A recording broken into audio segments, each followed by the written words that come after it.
Bu Ashraf, apa kabar? Makasih ya. Alhamdulillah. Alhamdulillah. Ini Bu Ashraf, teman-teman. Assalamualaikum. Waalaikumsalam. Oh, cantik bener. Aduh, terima kasih yang Cantik ngomong. bener. Bu Alhamdulillah. Ami bisa aja, thank you.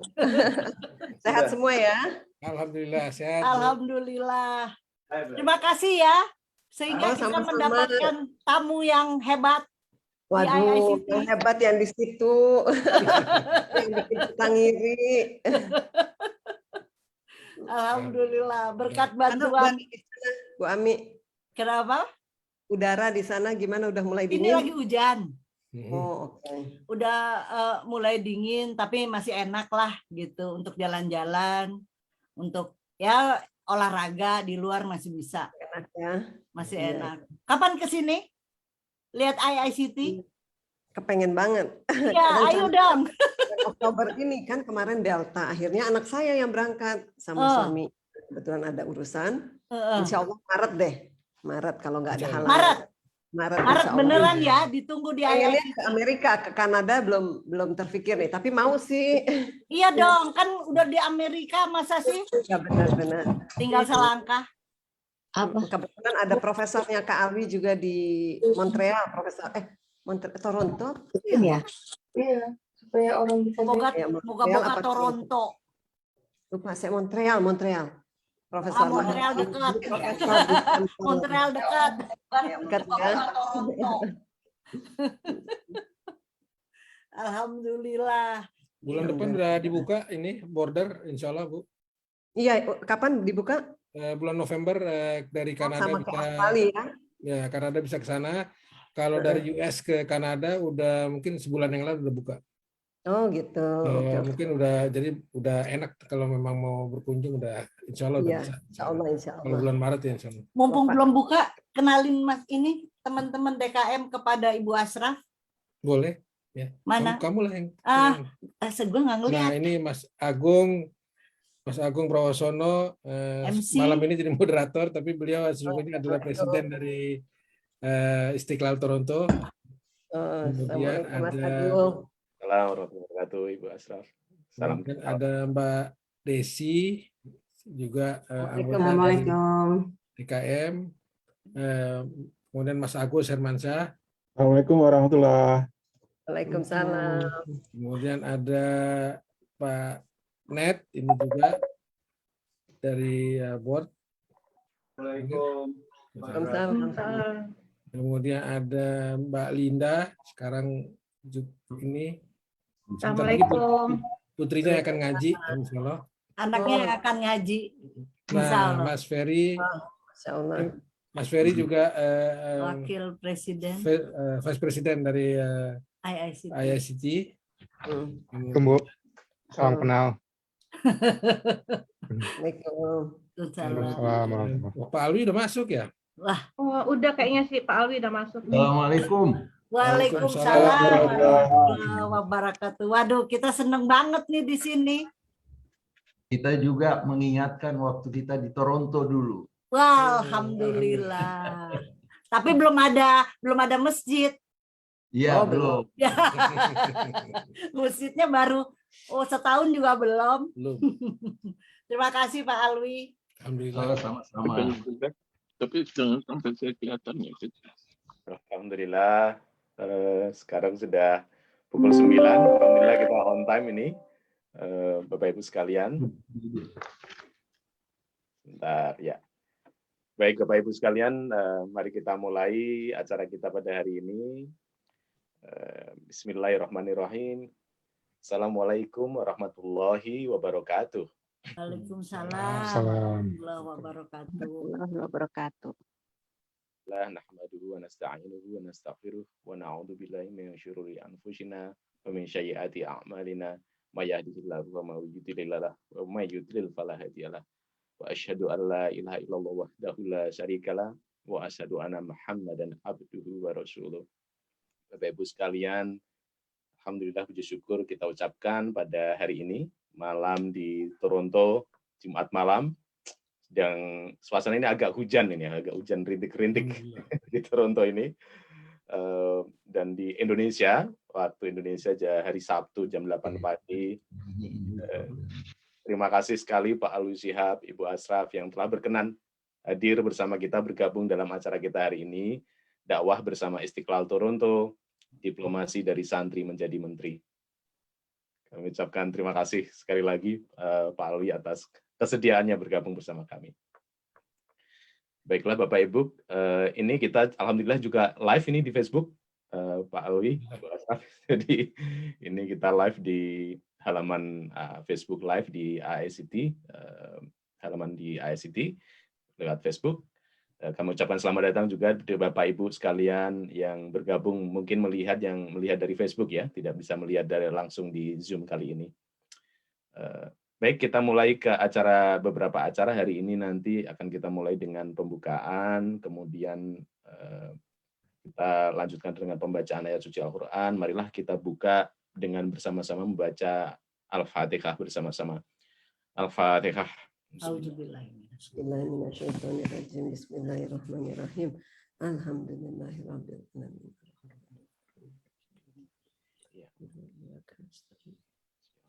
Amin.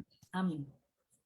Baik, selanjutnya akan kita buka dengan pembacaan ayat suci Al-Quran dan beserta sari tilawahnya, yaitu membaca surat Al-Mulk ayat 1-5, akan dibaca oleh Ananda kita, Ananda Janeta Wanudia Saka, atau kita biasa panggil Adik Eca, Ananda Eca. Alhamdulillah.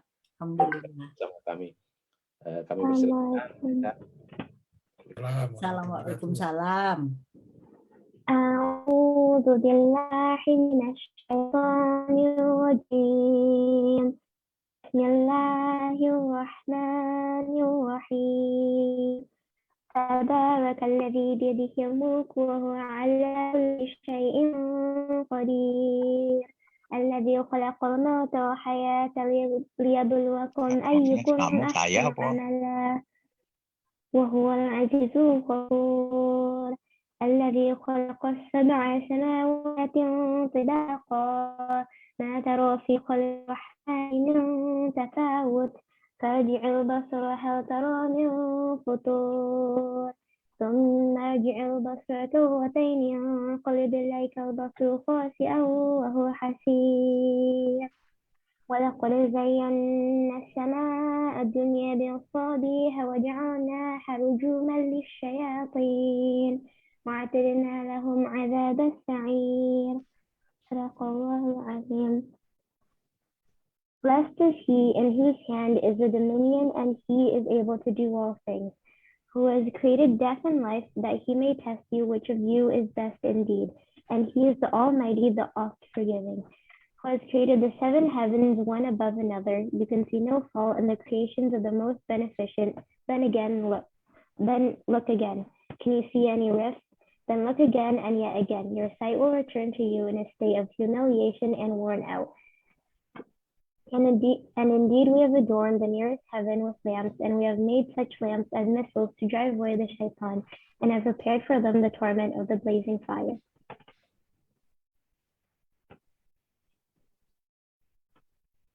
Alhamdulillah. Alhamdulillah. Jazakallah khair Adinda Ananda Eca. Masya Allah, bagus sekali. Terima kasih Eca. Baik, Bapak Ibu sekalian, untuk selanjutnya kita masuki ke acara berikutnya, yaitu sambutan oleh Chairman of the Board dari AICT yang kami hormati Bapak Subhan Cahaya Bumi. Waktu dan tempat kami persilahkan. Terima kasih Mas Agung. Mas Agung ini selain moderator juga presiden daripada AICT. Alhamdulillah. Assalamualaikum warahmatullahi wabarakatuh. Waalaikumsalam. Alhamdulillah rabbil alamin, wassalatu wassalamu ala asyrafil anbiya'i wa mursalin wa ala alihi washabihi ajma'in wa ba'du. Pak Alwi Shihab yang kami hormati beserta Ibu dan seluruh hadirin yang hadir di dalam pertemuan ini, insya Allah kita semua dirahmati Allah Subhanahu wa Ta'ala. Amin ya rabbal alamin. Terima kasih atas waktu yang diberikan dan kesempatan yang diberikan kepada Islamic Center of Istiqlal Islamic Center of Toronto untuk bertemu muka secara langsung pada malam hari ini waktu Toronto atau hari Sabtu pagi di Jakarta. Acara ini memang kita adakan untuk mendapatkan pengalaman langsung dari Pak Alwi Shihab yang tentunya akan sangat bermanfaat bagi Istiqlal Toronto dan juga kita semua yang hadir di sini di dalam melaksanakan dakwah, karena memang bagian dari kehidupan kita sebagai Muslim adalah melaksanakan dakwah. Dan terutama sekali karena Istiqlal Toronto ini belum genap setahun umurnya, Pak Alwi. Jadi baru didirikan pada tanggal 1 Maret 2021, jadi belum 1 tahun. Masih muda sekali dan sangat membutuhkan banyak masukan dan bimbingan. Saat ini untuk merubah bangunan yang kita sudah miliki dari gereja heritage menjadi suatu Islamic Center secara fisik, itu diperlukan beberapa tahapan renovasi, terutama karena bangunan ini sudah berumur panjang, mungkin lebih dari 150 tahun, dan tentang tahapan-tahapan renovasi ini akan dijelaskan sebentar lagi oleh tim yang bersangkutan. Di dalam hal lainnya memang kita semua di Istiqlal Toronto ini sangat membutuhkan atau sangat perlu banyak belajar, karena ini merupakan masjid pertama Indonesia di Kanada, dan dengan demikian kita semua belum ada pengalaman untuk mengelola, tapi insya Allah dengan bantuan semua pihak, terutama juga Pak Alwi dan Ibu Ashraf, insya Allah malam ini kita akan mendapatkan banyak masukan sehingga bisa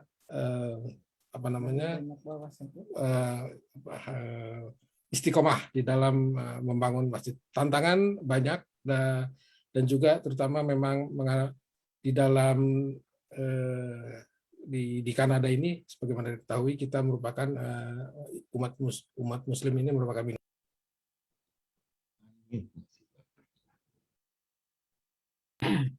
merupakan minoritas, sehingga kita memerlukan energi yang lebih untuk berkembang, dan juga terutama kita memerlukan diplomasi, bagaimana caranya menyebarkan Islam yang begitu indah kepada lingkungan. Juga kami tidak lupa sampaikan salam dari Ustadz Adi Hidayat untuk Pak Alwi dan semua hadirin yang hadir di sini. Pak Ustadz Adi Hidayat adalah salah satu board director daripada IICT. Akhirul kalam, kami dari Istiqlal Toronto tidak puas-puasnya meminta nasihat dan bimbingan yang selalu kami butuhkan dari Pak Alwi dan Ibu. Demikian dari saya. Wassalamualaikum warahmatullahi wabarakatuh. Waalaikumsalam. Waalaikumsalam warahmatullahi wabarakatuh. Terima kasih Pak Subhan atas waktunya dan ucapan selamat datang kepada Pak Alwi Shihab dan Ibu Ashraf. Tadi disampaikan oleh Pak Subhan, ini acaranya insya Allah santai, dan supaya Pak Alwi kita orientasi sedikit ada di manakah kita sekarang gitu ya, tentang proyek renovasi masjid ini. Pemimpin yang memimpin proses renovasi infrastruktur ini ada Bang David, kita panggilnya Engkong David gitu ya. Agak saya nggak biasa karena dari Jawa panggil Kong gitu, juga agak kurang biasa. Jadi Kong David ini akan memberikan sedikit tentang update perkembangan renovasi masjid kita ini, insya Allah. Kami persilakan Kong David. Assalamualaikum warahmatullahi wabarakatuh. Waalaikumsalam. Saya ingin menjelaskan dengan singkat aja. Memang kita punya strategi untuk mempunyai 2 fase dalam renovasi gedung kita ini. Fase pertama adalah mengerjakan ruang sholat di lantai utama dan di Education Hall di lantai basement. Nah, sekarang sudah berjalan kurang lebih 50%, jadi dinding-dindingnya sudah yang lama-lama sudah dicabut, dan pemasangan pencabutan kabel-kabel listrik yang lama sudah dilakukan, sekarang sudah dipasang dengan kabel-kabel yang baru, dan juga kabel-kabel audio visualnya sudah dipasang. Minggu depan insya Allah kalau jadwalnya tepat, kita akan memasang dinding dan juga insulasi di dinding lantai bawah. Untuk tahap phase keduanya, insya Allah tahun depan kita akan kerjakan. Itu aja dari saya. Terima kasih. Terima kasih Kong David atas update singkatnya. Baik Bapak Ibu sekalian, kita langsung saja ke acara inti bersama Bapak Alwi Shihab, Bapak Dr. Alwi Shihab, dan sebelum itu mungkin saya sampaikan tentang profil beliau agar supaya Bapak Ibu semuanya refresh lagi. Saya tahu kita semua tidak perlu memperkenalkan secara detail karena kita semua sudah tahu siapa Pak Alwi Shihab. Alhamdulillah. Ini yang menarik, beliau Pak Alwi Shihab ini memang tepat sekali judulnya adalah diplomasi dari santri menjadi menteri, karena yang kita baca di profil Pak Alwi ini, beliau memulai nyantri dulu di Malang ya, Pak Alwi. Di Lawang. Di Lawang. Darul Nasihin Lawang. Ya, betul. Tahun 1956. Kemudian melanjutkan pendidikan di Al-Azhar di Mesir 1966. Kemudian melanjutkan program doktoral 87 di Ain Shams. Kemudian 91 di Illinois, 1995 di Temple University, dan beliau untuk mengambil S3-nya, dan beliau sempat postdoktoralnya ada di Harvard. Ya, menarik sekali ini profilnya Pak Alwi. Di 98 mengajar di Harvard, dan seperti yang kita tahu di media, di semuanya, bahwa Pak Alwi tahun 98 adalah yang mendirikan PKB, yang akhirnya menjadi Menlu, Menteri Luar Negeri pada saat kabinet dengan Gus Dur di tahun 1999. Kemudian 2002 menjadi Ketua Umum PKB, 2004 menjadi Menko Kesra, dan dari 2000 kemudian 2006 ada akhirnya menjadi utusan khusus Timur Tengah dan organisasi kerjasama Islam. Ya, organisasi kerjasama Islam. Mungkin itu secara singkat, barangkali mungkin silahkan mungkin Pak Alwi apabila ada yang mungkin mau ditambahkan. Insya Allah acara kita ini kita buat santai. Nanti akan ada tanya jawab Bapak Ibu sekalian. Apabila ada pertanyaan, mohon disampaikan langsung di chat atau bisa disampaikan secara langsung melalui Bang David. Jadi silakan kirimkan chat pertanyaannya ke beliau. Demikian waktu dan tempat kami silakan kepada Bapak Shihab. Bismillahirrahmanirrahim. Alhamdulillah, wassalatu wassalamu ala Rasulillah wa ala alihi wa sahbihi wa man nasarahu wa wala. Yang saya hormati keluarga besar Masjid Istiqlal Toronto, saya berbahagia berada bersama-sama para jemaah, baik yang ada di Toronto maupun di luar Toronto.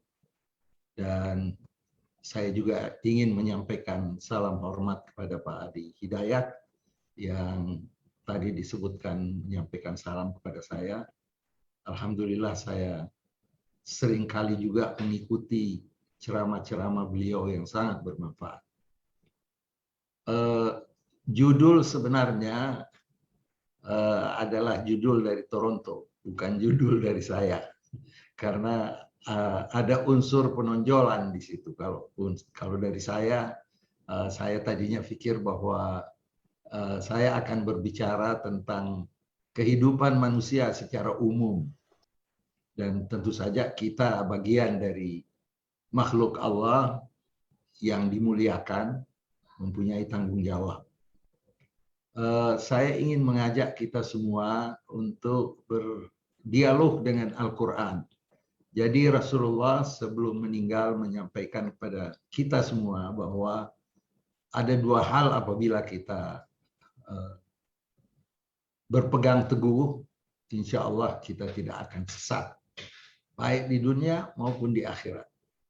Yaitu Kitabullah, Al-Quran tentunya, dan beberapa riwayat sunnah Rasulullah, ada juga itrati atau keturunan Rasulullah. Tapi saya menerjemahkannya sunnah atau keturunan adalah keteladanan Rasulullah. Jadi kalau kita berpegang kepada Al-Quran dan berpegang kepada keteladanan Rasulullah, insya Allah kita tidak akan sesat.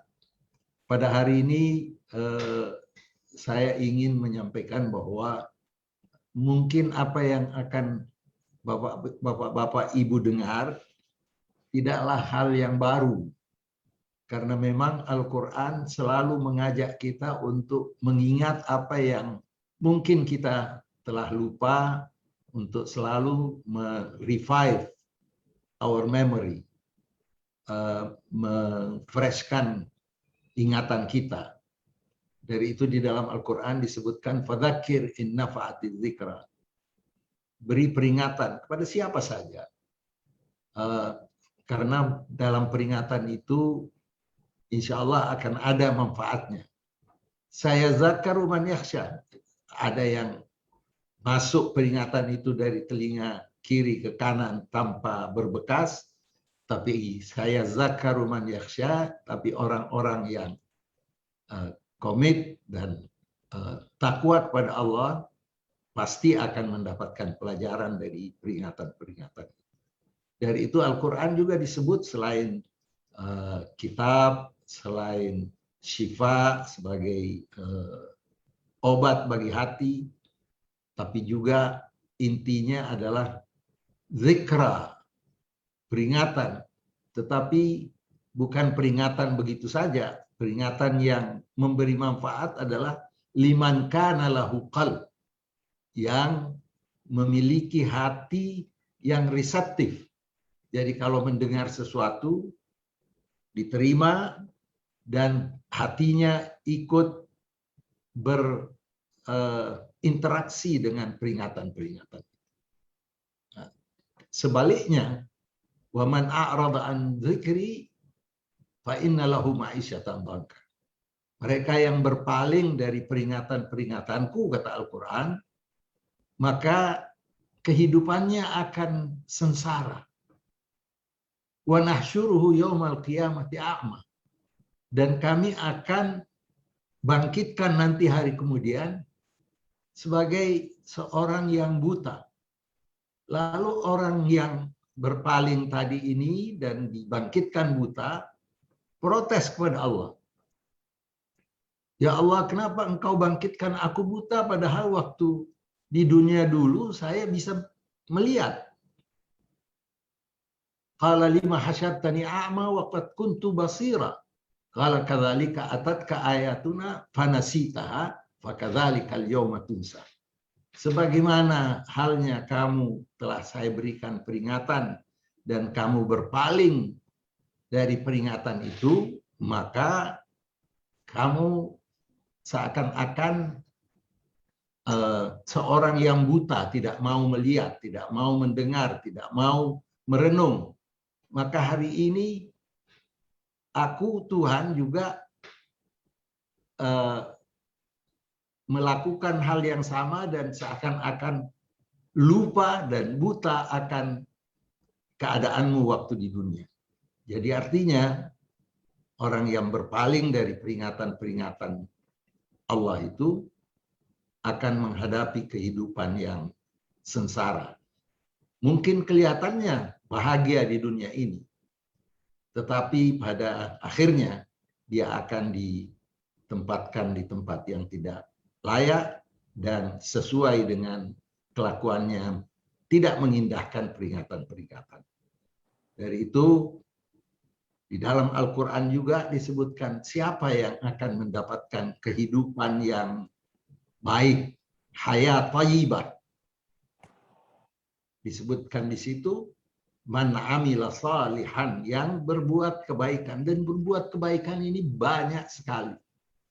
Dari sedekah, dari membantu orang, dari menyapa dengan santun. Apa saja yang baik itu termasuk amal saleh. Bahkan senyum pun kepada orang itu termasuk amal saleh. Itu dijanjikan oleh Allah, man amila salihan min dzakarin aw untha wa huwa mu'minun, tapi syaratnya dia percaya kepada keesaan Allah. Percaya bahwa yang berkuasa di alam raya ini adalah Allah Subhanahu wa taala. Falanuhayyannahu hayatan thayyibah. Itu kata-kata falanuhayyannahu seperti orang yang bersumpah. Aku bersumpah, kata Allah, akan menjadikan kehidupannya itu kehidupan yang baik. Walanajziyannahum ajrahum bi ahsana ma kanu ya'malun. Dan kami akan memberi ganjaran yang baik, yang berlimpah, sebaik-baiknya, sesuai dengan apa yang mereka lakukan. Jadi artinya bahwa kita sebagai manusia hidup perlu untuk merenung agar senantiasa mengingat Allah Subhanahu wa taala. Jangan berpaling dari peringatannya.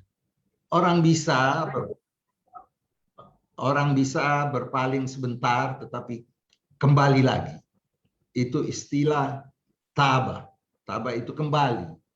Kita kadang-kadang berlena-lena dan bermain sana sini, lalu teringat peringatan-peringatan Allah, langsung fa'atbi'is sayyi'atal hasanata tamhuha. Nabi bilang, kalau kamu berbuat jahat, berbuat dosa, segera berbuat baik supaya perbuatan baik kamu itu bisa menghapus dosa kamu. Dari itu salah satu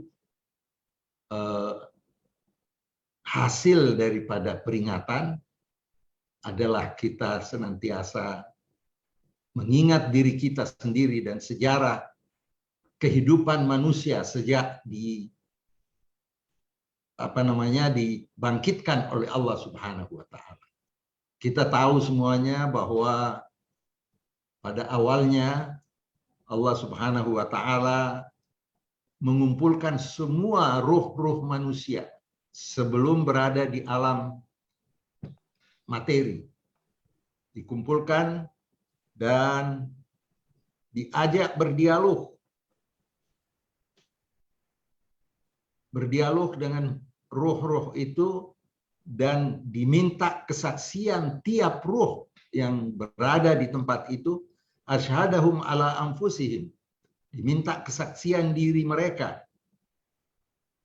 Allah menyampaikan dengan kata-kata alastu birabbikum, wahai ruh-ruh anak Adam, saksikan, bukankah aku ini adalah Tuhanmu? Allah memperkenalkan keberadaan Allah, kekuasaan Allah kepada kita semua. Ruh-ruh manusia pada waktu itu menjawab, bala syahidna. Ya Allah, kami bersaksi bahwa Engkau adalah Tuhan kami. Engkau adalah Allah Subhanahu wa ta'ala. Antaqulu yaumal qiyamati inna kunna an hadza ghafilin. Allah menyambung dan mengatakan, sengaja saya persaksikan kalian, saya tidak ingin nanti pada hari kemudian ada di antara kalian yang mengatakan, kami tidak tahu bahwa Tuhan sebenarnya ada, bahwa Tuhan sebenarnya berkuasa, bahwa Tuhan sebenarnya penuh dengan rahmat dan sebagainya. Allah mengatakan, saya tidak mau hal itu terjadi. Dan itu diabadikan juga di dalam Al-Quran sebagai peringatan bagi kita. Perjalanan hidup kita ini sementara. Dan itu kita tahu semua. Orang yang hidup, kalau ditanya mau hidup sepanjang 100 tahun, Tidak semua orang mau hidup sepanjang 100 tahun. Kita selalu dalam doa kita, barik lana fi umrina. Ya Allah, berkati umur kami. Artinya walaupun umur kami itu tidak terlalu panjang, tetapi penuh dengan berkah. Artinya penuh dengan aktivitas amal saleh. Daripada kita panjang umur, tetapi tidak diberkati umur tersebut. Karena apa? Menurut Imam Ghazali, perjalanan hidup ini kita semuanya tahu bahwa kita akhirnya akan mati. Perjalanan hidup ini kita akui bahwa datangnya dari Tuhan, inna lillahi wa inna ilaihi raji'un. Datang dari Allah kehidupan dan kita akan kembalikan kehidupan ini kepada Allah.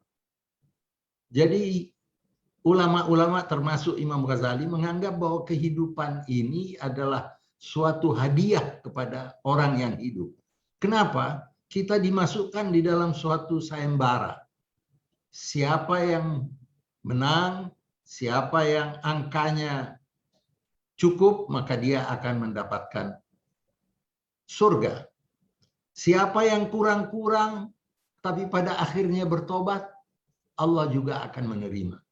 Jadi pada dasarnya, selama orang itu beriman kepada Allah Subhanahu wa Ta'ala dan beriman kepada hari kemudian dan beramal saleh, maka kemungkinan besar, dan ini tentu Allah yang menentukan, tapi kemungkinan besar dari ayat-ayat yang nanti kita akan bacakan itu akan diterima amalnya oleh Allah Subhanahu wa Ta'ala. Jadi sebenarnya ujiannya tidak terlalu berat. Siapa yang melakukan kebaikan, dia akan mendapatkan berlimpah, bahkan analogikan sebagai orang yang memberi bibit yang tumbuh 7 butir, dari 7 butir menghasilkan 100 buah, jadi artinya 1 bibit bisa mencapai 700 buah hasilnya. Begitu Allah Subhanahu wa Ta'ala memberi ganjaran yang luar biasa kepada hambanya yang berbuat baik. Dan apabila kita berbuat jahat lalu kita hapus dengan perbuatan baik, maka deposito kita di hari kemudian itu sudah mencapai 700 dibanding 1, karena perbuatan kejahatan, keburukan, maksiat hanya dihitung 1 saja, sedangkan kebaikan dihitung bisa sampai 700 kali, atau yang sering disebutkan 7 kali. 7 kali dalam pengertian angka yang banyak. Jadi artinya seorang mahasiswa atau murid yang mendapatkan angka di bawah 5, maka dia termasuk yang selamat, tetapi mungkin surganya tempatnya yang biasa-biasa saja. Imam Ghazali mengatakan bahwa perjalanan hidup manusia itu bagaikan orang yang berlayar menuju satu tempat. Tempat yang dituju itu adalah tempat di mana dia akan berlabuh. Dan pada saat dia berlabuh, disitulah waktunya dia akan dihadapkan dengan Allah Subhanahu wa Ta'ala. Imam Ghazali mengatakan banyak di antara kita dalam perjalanan ini dia terganggu oleh keramaian-keramaian. Biasa ada festival di dalam perjalanan. Dia ikuti festival itu. Dia ikuti keramaian. Dia ikuti hal-hal yang menyenangkan hatinya, permainan dan sebagainya, sehingga akhirnya dia lupa bahwa tujuan dia itu untuk berlabuh di tempat yang ditetapkan sebelumnya. Orang-orang yang tidak segera kembali ke jalurnya, maka itulah orang-orang yang merugi, orang-orang yang digiring oleh setan, digiring oleh godaan-godaan untuk hidup bermewah-mewah tanpa memperhatikan tanggung jawabnya kepada sesama manusia tanggung jawabnya kepada Allah. Jadi dia bilang perjalanan ini harus kita betul-betul lakukan secara baik. Tidak berarti kita tidak boleh bersenang-senang. Boleh bersenang-senang, tetapi jangan terpaku di dalam pembelokan kepada hal-hal yang semacam kita melupakan Allah Subhanahu wa Ta'ala. Karena apa? Juga di dalam Al-Quran disebutkan apabila begitu kita meninggal dan kita melihat apa yang terjadi sebenarnya pada diri kita, maka Allah menggambarkan hatta idza jaa ahadahumul maut qala rabbirji'un. Pada saat dia meninggal, dia minta kepada Allah, ya Allah, tolong kembalikan aku ke dunia. Ya Allah, aku tidak tahu bahwa ini nasibku. Kembalikan aku walaupun sebentar ke dunia. La'alli a'mal salihan fima tarak. Sehingga aku bisa berbuat kebaikan yang sewaktu yang lalu saya tidak lakukan. Jadi orang menyesal pada saat dia sudah sampai kepada titik kematian, dia akan menyesal. Kenapa waktu di dunia saya tidak berbuat kebaikan? Itu ciri daripada orang yang tidak menggunakan kesempatan untuk melakukan kebaikan di dunia ini. Di ayat yang lain juga begitu. Wa anfiqu mimma razaqnakum min qabli an ya'ti ahadukumul maut fayaqul. Jadi berinfaklah, bantulah, sedekahlah kepada siapa saja. Tentu saja khususnya kepada pembangunan masjid, termasuk salah satu yang menjadi bagian yang penting karena itu adalah amal jariah yang terus menerus. Siapapun yang salat, siapapun yang berbuat kebaikan di dalam masjid itu dan sebab kebaikan dari masjid itu, maka dia akan terus mendapatkan ganjaran. Orang yang meninggal itu mengatakan, ya Allah, kembalikan aku walaupun sebentar. Walaupun sebentar saja, untuk apa aku kembali? Fa'as-saddaq. Sehingga saya bisa dapat kesempatan untuk menutup kekurangan-kekurangan saya pada masa saya hidup. Untuk saya bisa bersedekah. Jadi, mari kita bersama-sama melakukan introspeksi diri. Sampai di mana sedekah kita itu terbukti di dalam kehidupan kita. Sedekah kepada banyak cara untuk kita bersedekah. Jangan sampai nanti kita sampai di hari kemudian kita meminta dari Allah, ya Allah, aku telah menyia-nyiakan kehidupanku di dunia. Demikian anjuran untuk kita bersedekah, untuk kita berbuat baik. Dan Rasulullah Shallallahu Alaihi Wasallam mewanti-wanti kepada kita, mengajarkan kita, memperingatkan kita. Ightanim khamsan qabla khamsin. Jaga 5 perkara sebelum datangnya 5 perkara. Jaga 5 hal sebelum datangnya 5 hal. Yang pertama, muda sebelum tua. Dari itu anjuran kita melakukan ibadah, melakukan hal-hal yang baik yang berhubungan dengan kekuatan fisik kita. Kita bisa membantu orang haji umpamanya. Diusahakan waktu masih muda supaya haji kita sempurna.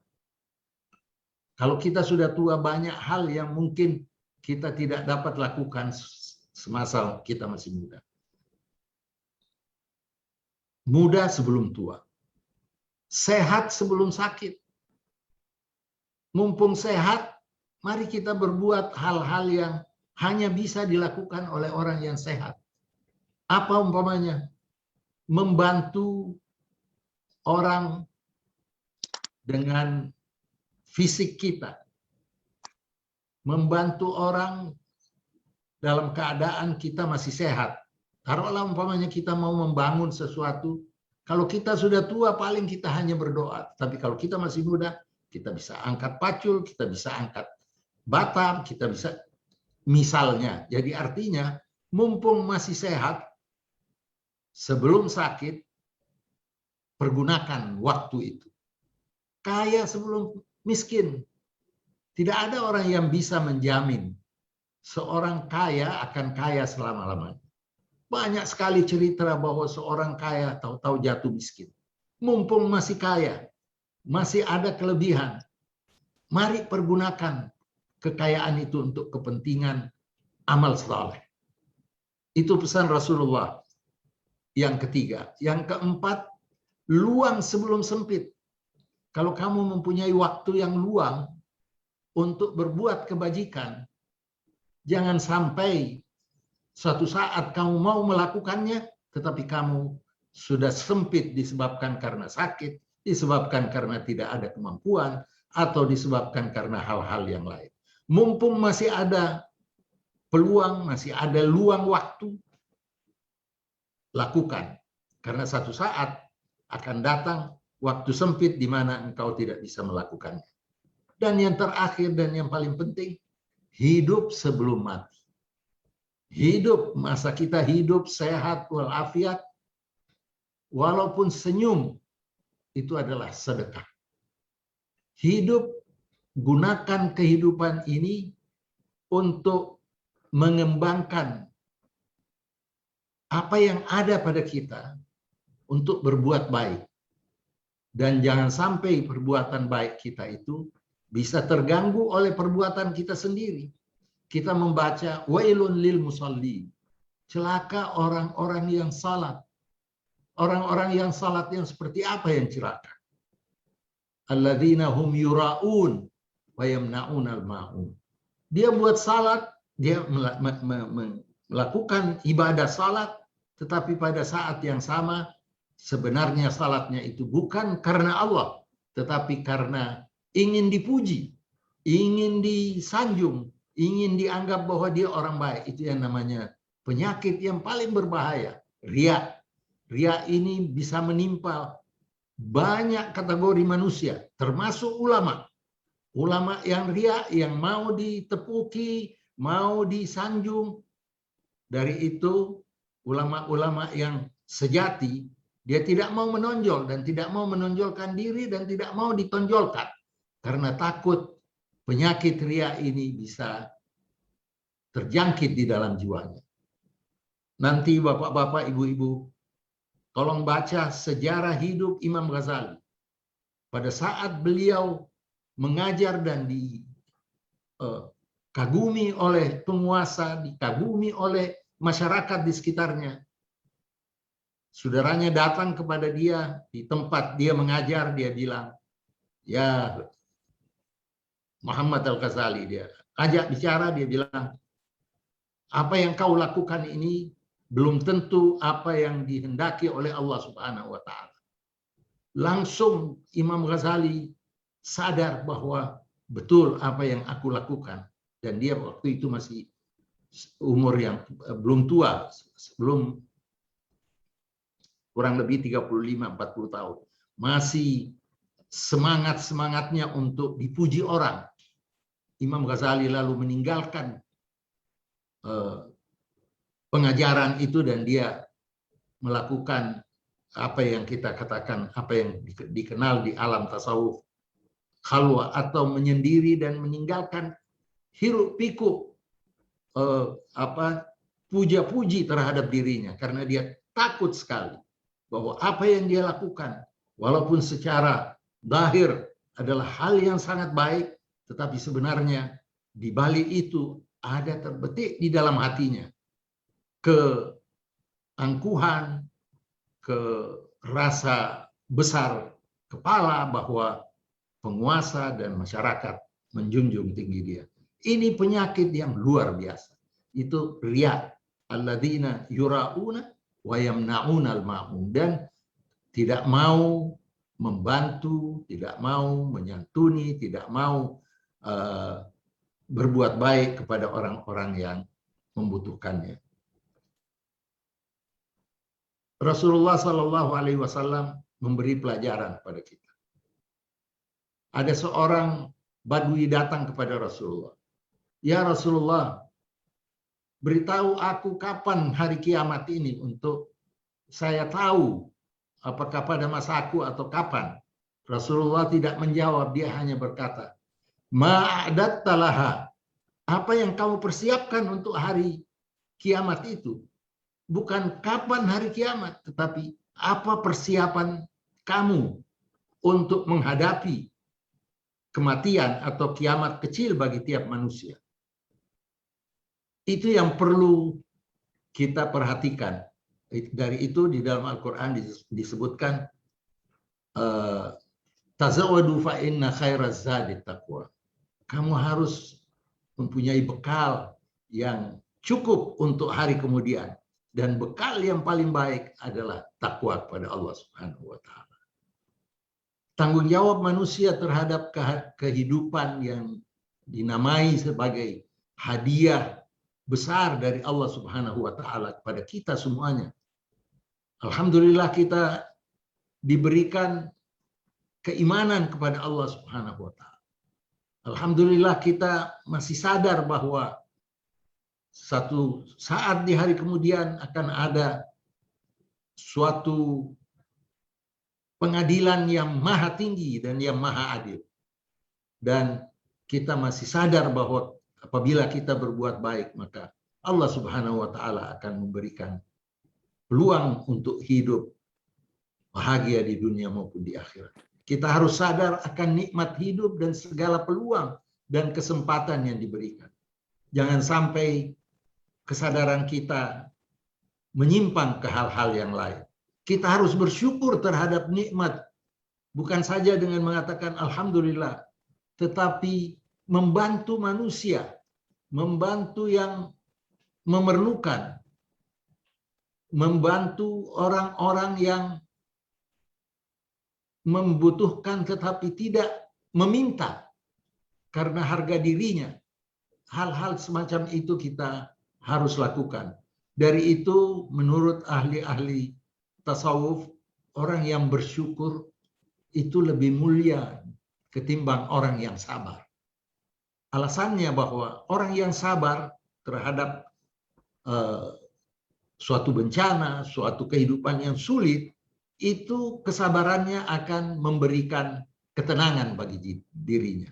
Tapi orang yang bersyukur, apa yang dia miliki itu bisa memberi manfaat kepada orang lain, bisa menyantuni orang lain, bisa bukan saja dengan materi, tapi orang yang punya pengaruh, bisa memberi bantuan kepada orang melalui pengaruhnya, melalui nama baiknya, memberi rekomendasi, membantu jalan keluar bagi seorang yang membutuhkannya.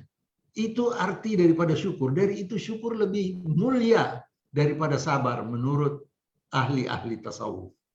Memelihara nikmat juga dalam hal-hal yang positif yang kita dianugerahi Allah. Harus kita jaga. Kita jaga kesehatan kita.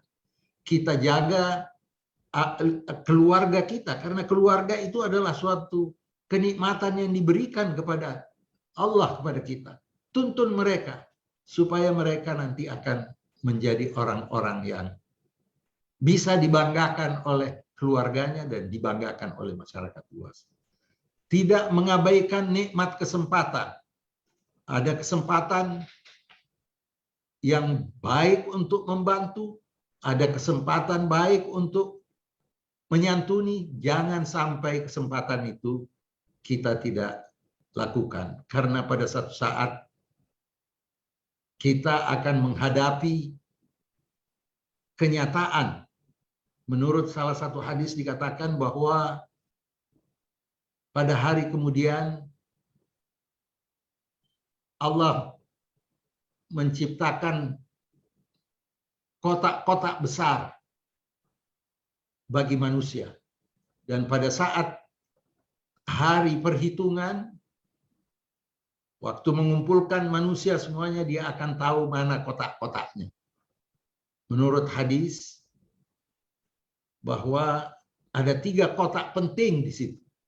Satu kotak waktu dia datang melihat harum, menyenangkan, menjadikan perasaannya sangat bahagia. Kota itu menurut Rasulullah adalah kota amal baiknya selama dia di dunia. Kota itu menjadikan dirinya bahagia dan senang. Ada kota berikutnya yang dimiliki oleh tiap manusia, gelap, berbau yang tidak nyaman, dan sangat mengganggu perasaan orang yang melihat. Menurut Rasulullah, itu adalah perbuatan maksiat yang dilakukan oleh manusia. Dan yang ketiga adalah kota yang isinya kosong, tidak ada sama sekali. Dan itu adalah waktu yang digunakan oleh manusia untuk berleha-leha, untuk menghabiskan waktu, begadang yang tidak ada hubungannya dengan kehidupan akhirat, itu kosong, tidak ada nilainya. Jadi kita dianjurkan oleh Rasulullah untuk mengisi kotak-kotak yang ada itu dengan kebaikan, dengan amal saleh. Itulah yang disebut di dalam Al-Quran At-Taghabun, hari di mana manusia ditempatkan di suatu daerah, di satu tempat untuk melihat kesalahan-kesalahannya di dunia ini. Bagaimana untuk kita bisa mencapai hal yang baik? Resepnya, Al-Quran mengatakan, wabtaghi fima atakallah ad-daral akhir. Jadi apa yang engkau capai dari kenikmatan, apa yang engkau capai dari kebesaran, dari rizki, kamu jadikan itu sebagai jalan untuk mencapai kebahagiaan akhirat. Ibtaghi, usahakan agar apa yang kau miliki itu membawa jalan kebahagiaan akhirat. Tetapi tidak berarti apa yang kita miliki semuanya kita harus belanjakan untuk hal-hal yang sifatnya akhirat. Tetapi belanjakan untuk hal-hal yang bermanfaat. Walaupun kita tidak melihat bahwa mungkin manfaat itu secara langsung, umpamanya secara langsung itu seperti kita punya uang lalu kita bersedekah kepada anak yatim, pembangunan masjid, untuk bangun sekolah, itu langsung kelihatan. Tetapi ada yang tidak langsung. Kita mencegah jangan sampai teman kita terjerumus di dalam suatu usaha yang tidak menguntungkan, nasihat-nasihat dan sebagainya.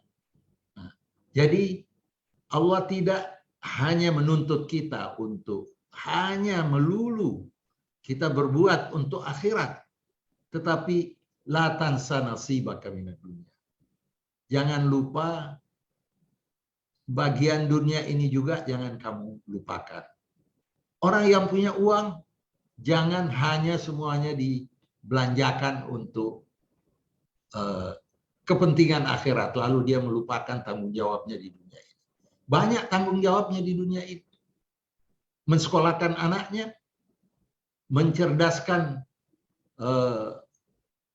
otak anaknya dengan cara membelanjakan uangnya untuk les-les dan sebagainya. Orang yang punya uang jangan juga hanya tinggal di rumah yang tidak nyaman dengan alasan saya membelanjakan apa yang saya miliki untuk akhirat semuanya. Tidak. Islam ada balance antara Rabbana atina fid dunya hasanah wa fil akhirati hasanah. Di dunia kita ingin ada kebaikan dan di akhirat juga kita ingin ada kebaikan. Saya kira saya sudah cukup panjang berbicara. Nanti tanya jawab kita akan mengeksplor lebih lanjut, tetapi kita tentu saja pada waktu-waktu tertentu merasa bahwa amal kita masih kurang. Dosa kita sudah banyak. Kita ragu apakah Allah Subhanahu wa taala akan mengampuni kita. Allah mengingatkan dan memberi kabar gembira kepada mereka yang ada kesadaran terhadap hal tersebut. Qul ya ibadiyalladzina asrafu ala anfusihim. Katakan wahai Muhammad kepada hamba-hambaku yang merasa telah berbuat hal yang berlebihan terhadap dirinya dalam pengertian dosa, keburukan. Jangan sama sekali mempunyai rasa putus asa dari rahmat Allah. Karena Allah Subhanahu wa taala, innallaha yaghfiru dzunuba jami'a. Semua dosa yang dilakukan oleh manusia itu bisa diampuni oleh Allah Subhanahu wa taala kecuali dosa syirik yang mensekutukan Allah. Itu dosa yang tidak bisa diampuni oleh Allah Subhanahu wa taala. Karena apa? Karena orang yang tidak mengakui keesahan Allah berarti dia mencampakkan Allah dari kehidupannya. Maka sangat wajar kalau Allah juga mencampakkannya dan tidak memberikan peluang untuk dia berbahagia karena dia tidak menganggap Allah itu adalah Tuhannya. Innallaha yaghfiru dzunuba jami'a. Semua dosa ini diampuni kecuali dosa yang mensekutukan Tuhan. Dari itu manusia menurut Al-Quran ada 3 kategori. Mudah-mudahan kita bisa melakukan introspeksi. Kita di kategori mana? Ada disebutkan di situ walladzina fa'alu fahisyatan aw zalamu anfusahum, mereka yang berbuat kekejian dan menganiaya dirinya tetapi lalu ingat kepada Allah dan beristighfar, maka Allah mengampuni dosa. Dan ingat kata Allah, in ahsantum ahsantum li anfusikum. Kalau kamu berbuat baik, itu akan kembali kepada kamu kebaikan-kebaikan. Dan apabila wa in asabtum falaha, kalau kamu berbuat keburukan, maka itu juga akan kembali kepadamu dengan keburukan. Itu memberi motivasi kepada kita untuk selalu berbuat kebaikan. Apa kategori yang 3 tadi? Qul awrathnal kitab alladzina astafaina min ibadina.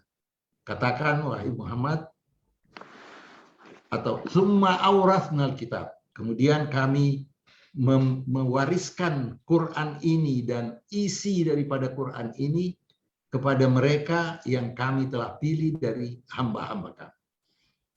Saya kira kita termasuk di situ insya Allah. Bahwa kita percaya pada Allah, kita percaya kepada hari kemudian, kita berbuat baik walaupun tidak optimal, tetapi kita termasuk di dalam hamba-hamba Allah. Tapi di antara yang dipilih oleh Allah itu, Al-Quran menyatakan, di antara mereka faminhum zalimun li nafsi.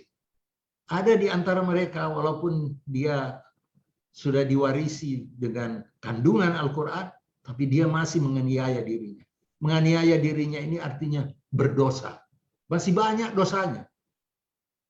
Tetapi dia sudah masuk di dalam kategori yang dianggap sebagai yang dipilih oleh Allah. Tapi mukmin yang masih banyak dosanya. Nah, wa minhum, di antara mereka itu juga muqtasid, artinya berada di tengah-tengah. Dosanya banyak, tapi kebaikannya juga banyak. Wa minhum sabiqun bil khairat. Ada di antara mereka yang selalu berada di garis depan untuk berbuat kebaikan. Jadi artinya ada 3 orang ini, 3 kategori ini, mereka adalah orang-orang yang mendapat rahmat Allah Subhanahu wa Ta'ala. Ada ayat yang terakhir yang ingin saya sampaikan di sini, yang memberi gambaran yang sangat indah bagi kita semuanya. Kita yakin bahwa kehidupan kita ini, walaupun kita berusaha untuk menjadi hamba yang sebaik-baiknya, ada usaha ke arah itu. Kita sadar akan kekurangan-kekurangan kita. Allah menjanjikan, mereka yang berbuat dosa besar, mereka yang telah menganiaya dirinya dengan dosa-dosa yang dahsyat, tetapi mereka yang dengan dosa-dosa itu tabat, kembali kepada Allah, bertobat, dan yakin akan kekuasaan Allah, wa amila amalan salihan, dan berbuat kebaikan, maka mereka itu yubaddilullah sayiatihim hasanat. Semua kejahatan-kejahatan akan digantikan oleh Allah dengan kebaikan-kebaikan. Bukan saja diampuni, tetapi kejahatannya yang begitu besar, dengan syarat bahwa dia kembali kepada Allah. Ya Allah, aku sadar akan dosa-dosaku. Aku sekarang kembali kepada kamu. Dosa-dosanya itu bukan saja diampuni, tetapi digantikan dengan kebaikan-kebaikan. Dan Allah menekankan, wa kana Allahu ghafurur rahim. Karena apa? Karena Allah sangat maha pengampun dan maha besar rahmatnya kepada hamba. Mudah-mudahan kita semuanya termasuk dari golongan sabiqun bil khairat, yang di garis depan untuk berbuat kebajikan.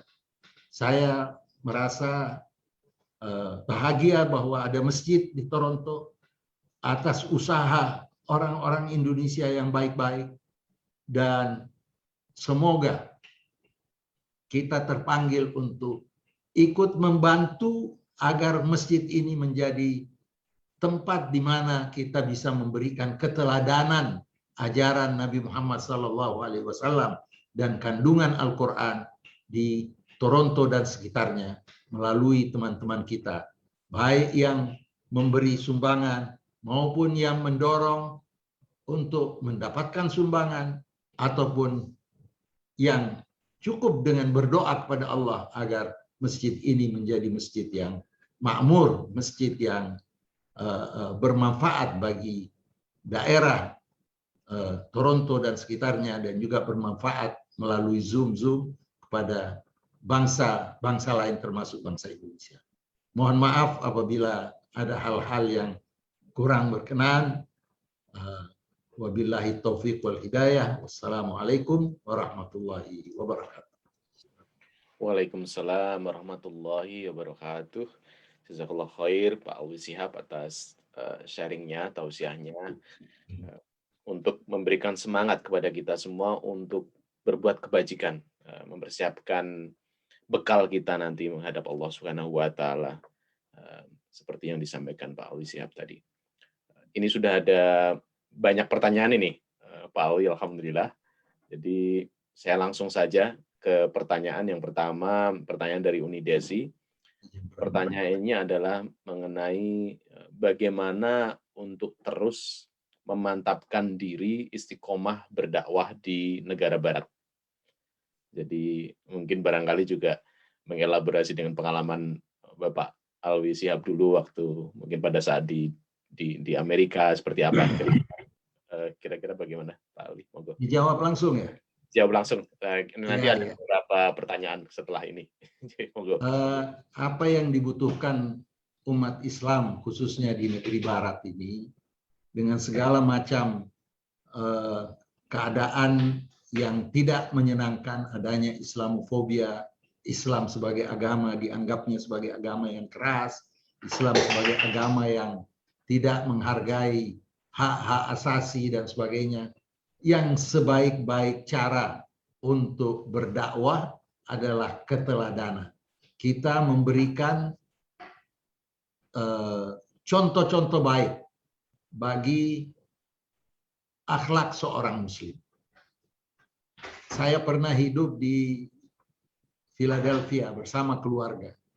Anak saya sekarang yang umurnya sudah 39 tahun, waktu itu masih umur beberapa ya, kurang lebih masih di SD lah. Kami bertetangga dengan seorang keluarga Yahudi. Baik, menyapa pagi, good morning, good morning. Pada saat-saat ada salju, karena di Philadelphia juga saljunya cukup besar dan banyak, saya suruh anak saya untuk membersihkan depan rumah itu dan juga ikut membersihkan rumah kakek dan nenek di samping.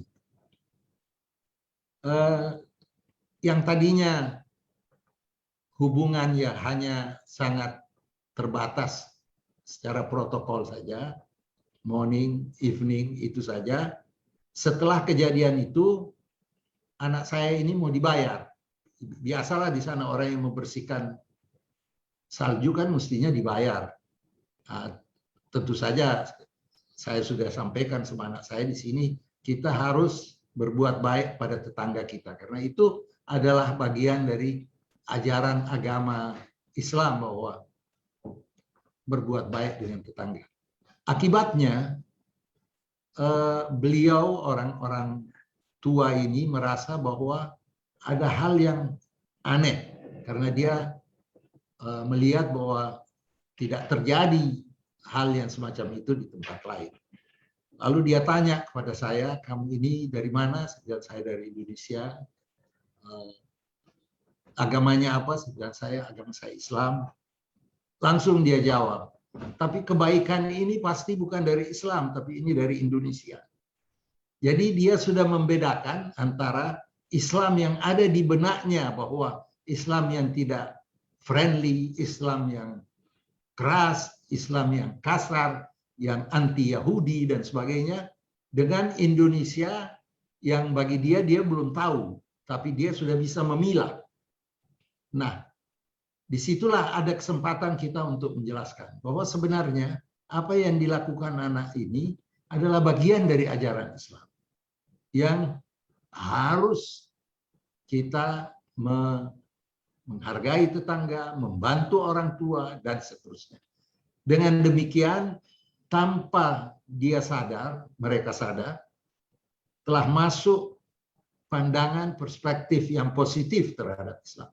Nah, apabila kita bisa lakukan ini di skala yang lebih besar, di dalam suatu komunitas yang lebih besar, dengan menonjolkan keteladanan akhlak Islam, maka insya Allah mereka akan berubah menjadi baik. Karena pada dasarnya di Eropa, mereka banyak dipengaruhi oleh Fox, CNN, dan sebagainya yang hanya ingin menonjolkan hal-hal yang spektakular dari apa yang terjadi di dunia Islam. Dia tonjolkanlah ISIS, dia tonjolkanlah Al-Qaeda, dia tonjolkanlah di Nigeria bagaimana orang-orang Islam katanya yang menculik anak-anak. Jadi intinya, the key word, keteladanan dan contoh akhlak Islam.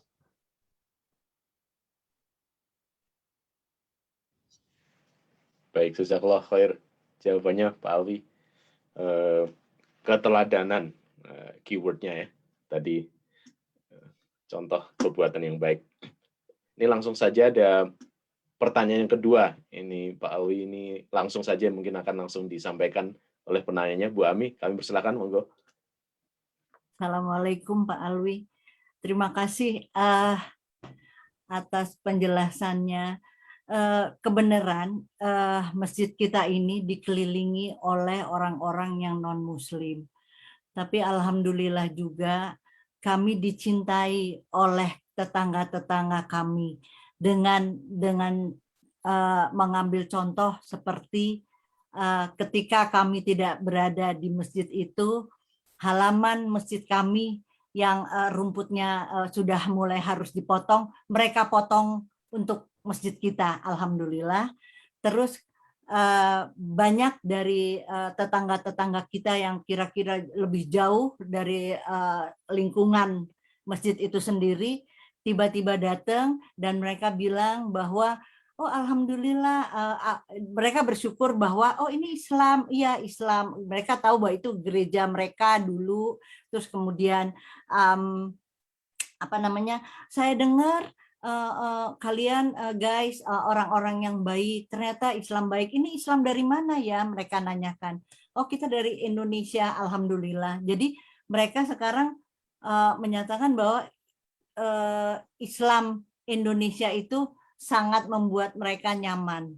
Alhamdulillah. Insya Allah dengan kenyamanan yang mereka dapatin dari masjid kita ini, yang ada sangkut pautnya ketika saya berbicara dengan Ibu Ashraf, yang menceritakan bahwa ketika tinggal di Philadelphia, juga menemukan, kalau nggak salah Bu Ashraf, kalau nggak salah saya, itu ada masjid yang selalu dikunjungi oleh orang-orang non-Muslim. Kalau bisa Ibu Ashraf menjelaskan atau menceritakan sedikit tentang masjid itu yang dapat berguna bagi masjid kita ini untuk meneladani bagaimana caranya menarik hati orang-orang yang non-Muslim di masjid itu. Kalau memang Ibu Ashraf bisa menceritakan kepada kami. Ya, Assalamualaikum warahmatullahi wabarakatuh. Waalaikumsalam. Ya, waktu itu kita berbicara ya, Bu Ami, mengenai di telepon, ya. Di Amerika ya, salah satunya kebetulan Masjid Bawa Muhyiddin, mungkin bapak-bapak, ibu-ibu pernah dengar. Itu masjid tidak jauh dari rumah kami waktu kami di Philadelphia. Jadi pada intinya masjid itu di lantai dasar membuka kesempatan untuk agama-agama yang non-Muslim. Jadi siapa saja boleh datang, karena seperti student Temple University yang non-Muslim atau dari sekolah-sekolah lain yang mau mengenal Islam, jadi mereka datang dan pengurus-pengurusnya pun banyak orang putih. Mungkin dengan mengenal Islam, makin lama makin sayang karena biasa begitu ya, banyak sekali yang convert ke Islam. Banyak sekali orang-orang Yahudi juga banyak, dan bahkan menjadi pengurus-pengurus masjid itu orang-orang Yahudi. Begitu, sangat menarik. Waktu pertama-tama kita ke sana tuh banyak juga student Malaysia yang protes kepada kita. Kenapa sih kamu dan suami senang sekali ke masjid di sana? Saya bilang kebetulan lokasinya dekat dari rumah kami. Dan buat kita ini yang senang toleransi beragama, menganggap itu masjid bisa menjadi percontohan. Karena dengan membiarkan non-Muslim hadir dan belajar Islam di sana, mereka lihat bahwa oh begini toh Islam yang sebetulnya, bahwa Islam itu cinta damai, terbuka untuk semua umat, tidak membedakan, persamaan antara hak-hak perempuan juga dihargai. Jadi mereka salut, dengan begitu banyak manfaatnya. Ya kira-kira begitulah Bu Ami dan ya. Bapak Ibu. Saya mau memperkenalkan teman saya yang ada tugasnya. Ibu Ancel bisa tampil memperlihatkan diri kepada Ibu Ashraf. Insya Allah bisa membuat ini ya, membuat Bu Ancel. Ya, Bu Ancel. Ini Bu Ashraf, Ibu Ancel yang berusaha untuk mempunyai program mu'alaf di masjid kita. Pak Alwi ini Ibu Ancel. Oh, Masya Allah. Dari tangan Ibu Ancel ini insya Allah akan datang mu'alaf di masjid kita insya Allah. Insya Allah mau ada program mu'alaf. Ibu Ami juga ada pesan saya satu ya. Kebetulan teman saya dia sedang studi dokter di Texas. Itu orang Mesir. Dia bilang problem di Amerika, ada di Amerika Utara, juga di Eropa, banyak sekali yang convert ke Islam. Tetapi karena tidak mendapat istilahnya after sale service-nya begitu ya. Seperti after sale service. Itu banyak lagi yang kembali lagi. Mereka merasa, oh saya kok kalau saya ke masjid ini ada grup-grup lah ya. Jadi kayak di Pakistan, orang Pakistan get together, Pakistan clicky lah begitu. Nah, jadi setelah dia convert, sudah syahadat begini-gini, mereka merasa tidak di welcome gitu di masjid-masjid tertentu. Jadi saya rasa kalau seandainya masjid Indonesia ini sudah terkenal, terbuka, harap lebih ngeblend gitu. Karena kita juga merasa kita waktu ke masjid kepengen kan kita silaturahmi sama grup-grup kita ya. Tapi minority merasa left out. Jadi bilang, oh ternyata kita nggak di welcome ya. Coba deh Bu Ami lakukan research. Banyak sekali yang sudah convert balik asal lagi, seimbang numbernya. Insya Allah. Insya Allah kita memang kita banyak belajar. Jadi kita perlu banyak informasi yang seperti ini agar kenyamanan di masjid kita ini bertambah. Kita lebih ngeblend gitu, jangan kalau ada orang asing dari masjid, seandainya ada bangsa lain yang datang, tidak merasa itu masjidnya begitu. Iya, insya Allah. Insya Allah. Terima kasih. Terima kasih Bu Ashraf. Saya mau tambahkan sedikit. Saya kira perlu ada pemahaman baik untuk umat Islam maupun tetangga-tetangga yang non-Muslim, sejarah hubungan antara komunitas Kristen dan komunitas Islam. Kembali lagi bahwa kita jadikan Al-Quran sebagai dasar pijakan kita dan keteladanan Nabi. Perlu diceritakan kepada mereka bahwa Nabi itu sangat toleran terhadap ahlul kitab. Al-Quran sangat toleran terhadap ahlul kitab. Bahwa Nabi mempersilahkan rombongan dari Najran di daerah Arabia Selatan sewaktu berdialog dan mempersilahkan sewaktu mereka minta untuk salat, dipersilahkan di Masjid Nabawi, di Masjid Nabi. Dan ada perjanjian yang diikat antara komunitas Islam dan ditandatangani oleh Nabi bersama dengan pemuka-pemuka Kristen yang dinamakan Perjanjian Najran. Itu khusus dengan komunitas Kristen. Antara lain disebutkan bahwa Muslim dianjurkan untuk membantu komunitas Kristen dalam keadaan mereka membutuhkan bantuan untuk konstruksi rumah ibadahnya. Muslim tidak menganggap itu sebagai hutang. Itu tertera di dalam perjanjian. Seorang Muslim yang menikah dengan ahlul kitab, seorang Muslim tidak boleh memaksa istrinya untuk masuk Islam. Lalu sejarah yang juga dapat disampaikan bahwa pada saat Nabi mengalami penganiayaan oleh musyrik-musyrik Mekah, maka ada rombongan yang berhijrah ke Ethiopia, Habasyah. Di sana ada penguasa Kristen yang namanya Negus atau Najasyi. Diterima dengan baik, walaupun ada kelompok orang-orang musyrik Mekah yang berusaha memprovokasi bahwa agama yang dibawa Muhammad ini adalah agama palsu, agama yang tidak benar. Tetapi ketua rombongan Ja'far bin Abi Thalib sempat membacakan beberapa ayat tentang Maryam, tentang Nabi Isa, dan akhirnya oleh penguasa Kristen ini menyatakan bahwa sebenarnya apa yang ada di Quran itu tidak banyak beda dengan apa keyakinan saya sebagai orang Kristen. Dijaga mereka dan tidak diperkenankan untuk ekstradisi karena mereka minta supaya orang-orang Mekah yang datang itu supaya dikembalikan ke Mekah. Menunjukkan betapa hubungan yang begitu baik. Sewaktu Najasyi meninggal, Rasulullah mengajak untuk mendoakan Najasyi dan dia katakan ini adalah orang baik yang patut untuk didoakan. Lalu rombongan delegasi Nabi yang pergi ke daerah-daerah non-Muslim untuk menyampaikan misi Islam. Sewaktu ke Alexandria, ada tokoh Kristen Muqayqis namanya, diterima dengan baik dan bahkan dijawab dengan bukan saja dengan surat yang bersahabat, tetapi dengan hadiah-hadiah yang berlimpah kepada Nabi, menunjukkan keakraban antara komunitas Kristen dan Islam.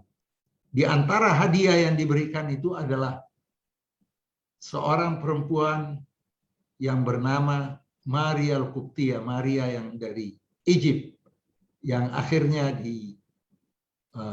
masuk Islam dan dinikahi oleh Rasulullah dan mempunyai anak yang bernama Ibrahim.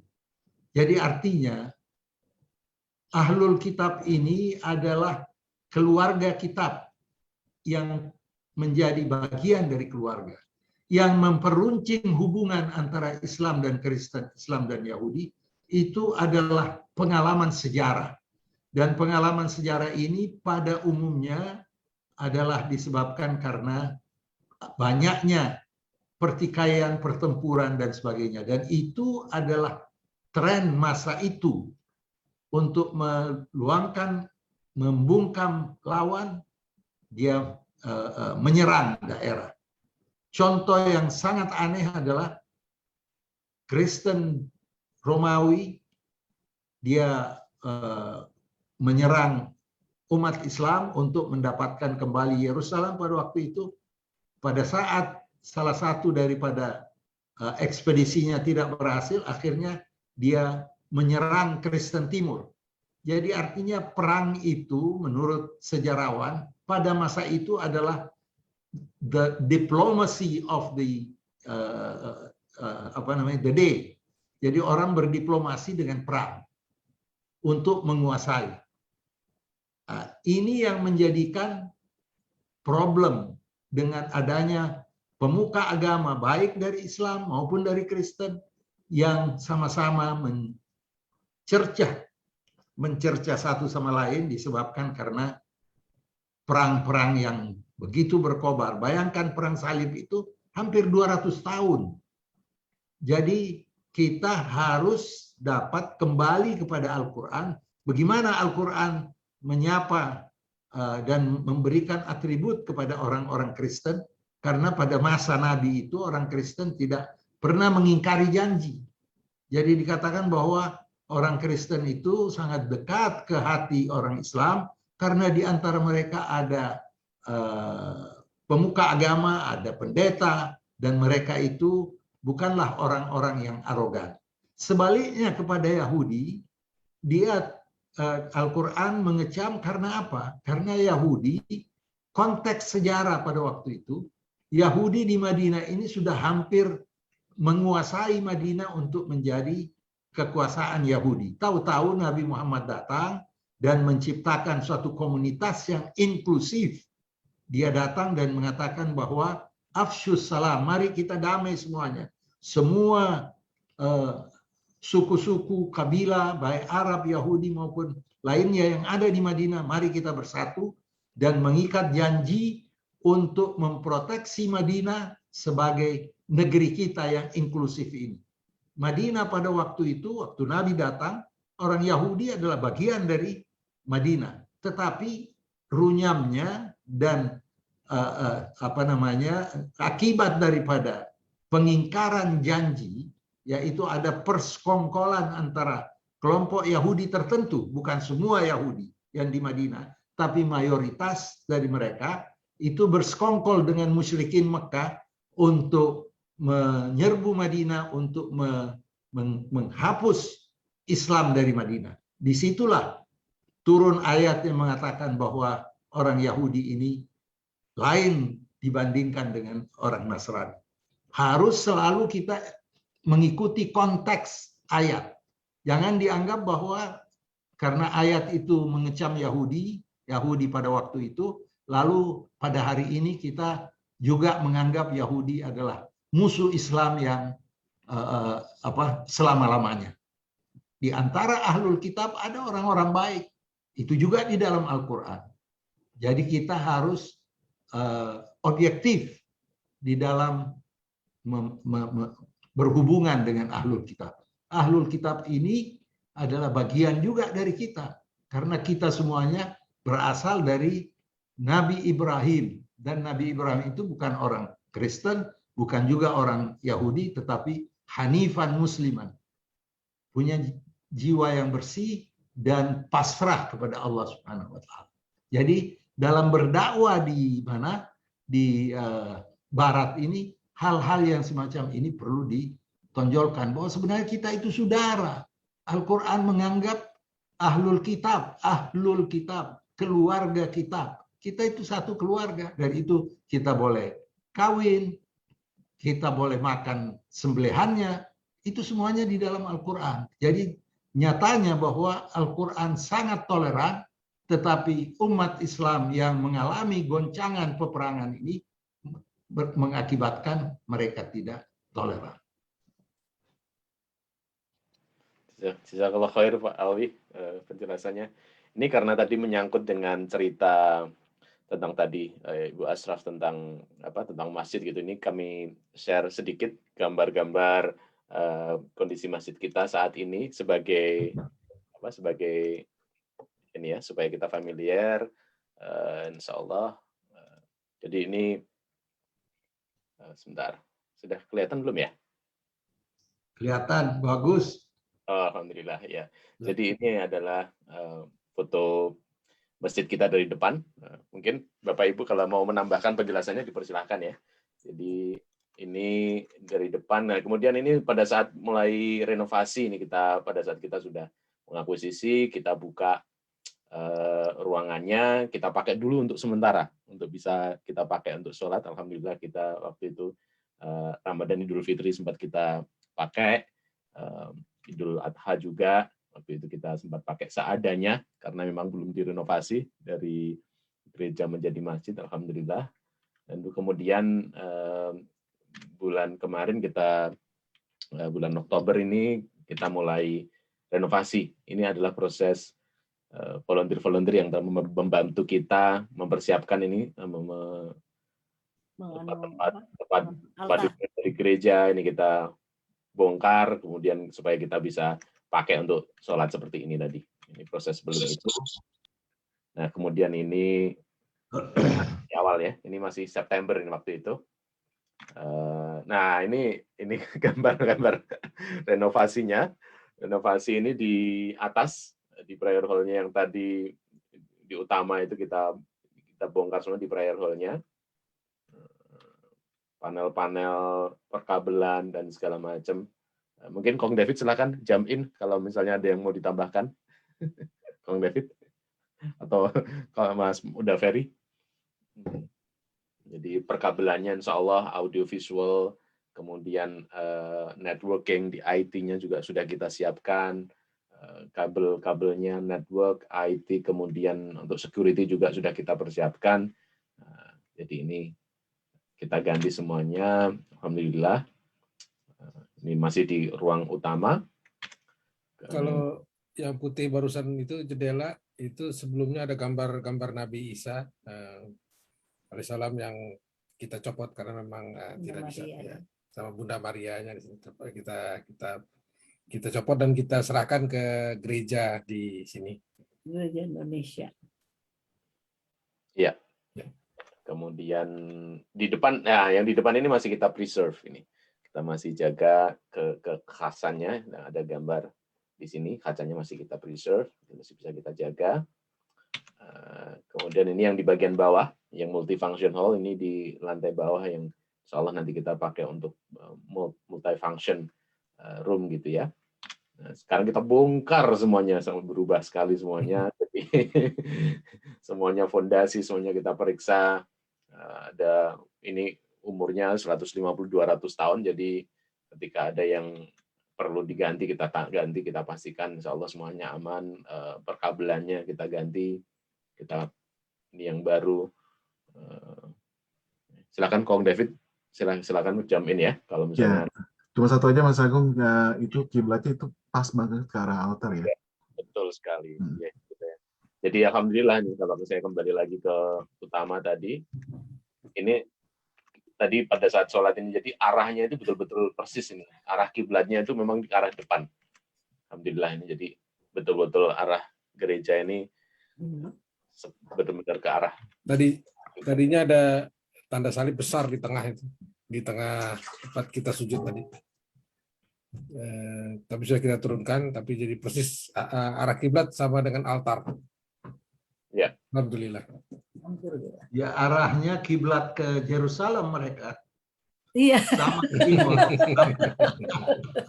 Masa sih ada ini Yerusalem dia kiblatnya? Iya. Iya. Betul. Ini Kong David silakan, ada ditambahin untuk di basement? Nggak ada ya, ya cuma perkabelan aja. Sekarang insya Allah minggu depan akan di spray insulasi dindingnya dan dipasang dinding yang baru. Ya, ini untuk di bawah yang ya, betul. Di dalam-dalam ini semuanya di spray untuk insulation supaya hangat pada saat ini. Rupanya dulu tidak memakai insulasi di bawah, jadi dingin di bawah itu. Iya, betul-betul batu langsung ada seperti triplex. Jadi keadaan di bawah itu dingin. Ini saya lihat ada tiang-tiang baru ya? Ya. Kita cladding lagi dengan itu Pak, dengan dinding baru supaya lebih bagus lah kelihatannya. Ya, dan ini insya Allah dengan tambahan insulasi akan mengirit pengeluaran kita tiap bulan, Pak Alwi. Ya. Listriknya sama gasnya juga untuk heaternya bisa sedikit hemat, insya Allah. Tampak samping nggak ada ya?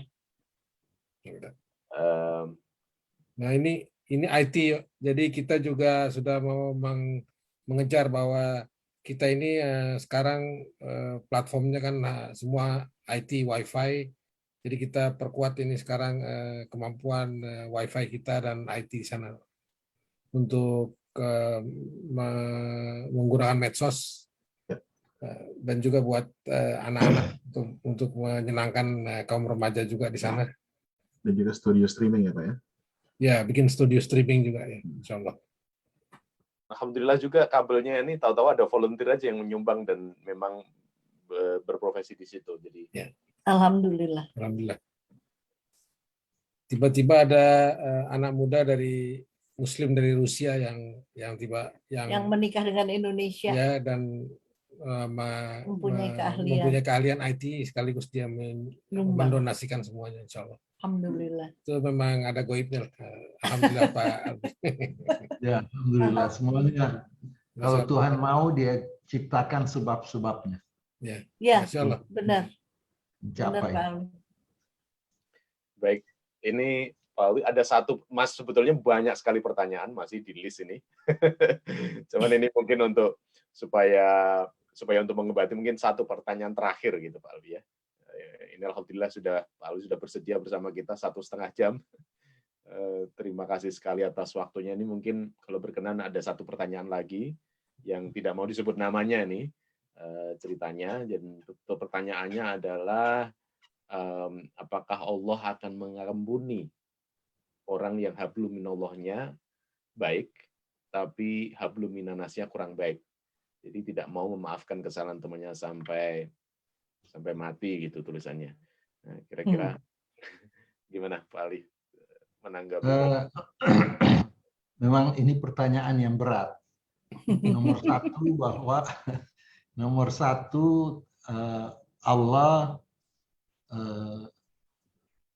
berusaha untuk memberi jawaban kepada kita bahwa yang penting di dalam kehidupan manusia itu dia hablum minallah dan juga hablum minannas. Nah, kalau hablum minannas ini ulama-ulama ada yang beranggapan, yang berpendapat bahwa orang yang ada kesalahan, dosa kepada sesama manusia, maka dia bisa saja memohon kepada Allah agar Allah mengambil alih dosa itu karena dia banyak berbuat baik dan banyak beribadah kepada Yang Maha Kuasa. Itu dari satu segi. Segi lain, Nabi pernah ditanya, substansi agama itu apa ya Rasulullah? Substansi agama adalah al-mu'amalah, adalah hablun minan nas. Mu'amalah itu artinya interaksi kita dengan sesama manusia, binatang, dan sebagainya. Interaksi, mu'amalah. Ya, itu inti daripada agama. Jadi orang yang tidak mau memaafkan itu tidak sesuai dengan anjuran Al-Quran yang mengatakan fasfah fahuwa khair. Maafkanlah sesamamu karena itu adalah hal yang baik. Jadi tentu saja hal-hal yang menyangkut dosa yang semacam ini, artinya orang tidak memaafkan itu sebenarnya tidak sesuai dengan anjuran agama. Dan mungkin orang yang merasa dianiaya lalu dia tidak memaafkan, dia merasa bahwa itu hak dia untuk melakukannya. Memang betul itu adalah hak dia, tetapi apa salahnya kita memaafkan? Karena Nabi juga pernah memberitahu, apakah kamu tidak mau, atau di dalam Al-Quran, tidak mau Tuhan memaafkan dosa-dosa kamu dengan kamu memaafkan dosa sesamamu. Jadi ada orang yang berdosa terhadap orang lain, Allah akan senang dan gembira apabila kita memaafkan. Sehingga dipertanyakan, tidakkah engkau ingin diampuni dosamu oleh Allah? Caranya apa? Mengampuni kesalahan, dosa sesamamu.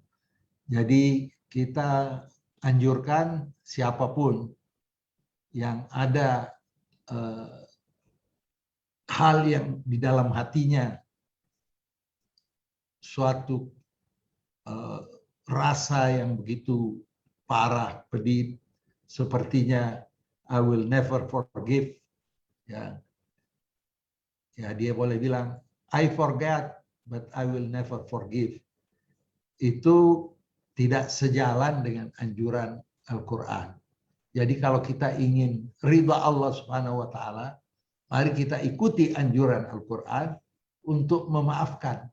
Karena dengan memaafkan itu kita akan mendapat ganjaran lebih besar dari Allah. Tidakkah kamu ingin untuk Allah mengampuni dosa-dosa kamu? Tentu ingin. Kalau ingin, maafkanlah sesama. Saya tidak bisa berbicara atas nama Allah untuk mengatakan apakah diterima atau tidak. Saya hanya bisa memberikan tuntunan apa yang Al-Quran inginkan dari kita sebagai manusia. Karena apa? Yang diinginkan itu untuk kita lita'arafu, untuk saling mengenal, saling berinteraksi secara positif.